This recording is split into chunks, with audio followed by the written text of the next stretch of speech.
Ex-DPRD Gorontalo jadi sopir truk, imbas pernyataan akan rampok negara. Saya mulai dari nol lagi, jadi sopir truk lagi, dan pergaulan saya akan tetap seperti kemarin waktu anggota DPRD.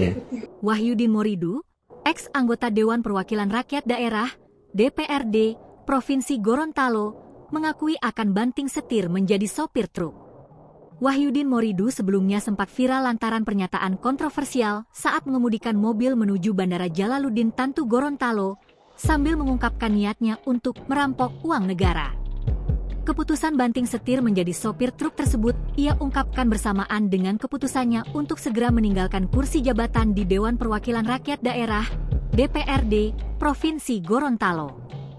Pernyataan itu ia ungkapkan lewat siaran langsung di akun TikTok milik istrinya, Mega Nusi, pada Sabtu malam, 20 September 2025. Di hadapan ribuan penonton, Wahyu mengakui kesalahannya dan menegaskan siap menerima segala konsekuensi tanpa berusaha mencari pembenaran.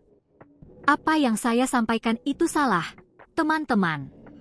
Tidak ada alasan untuk membenarkan saya, ujar Wahyu yang tampak didampingi istrinya.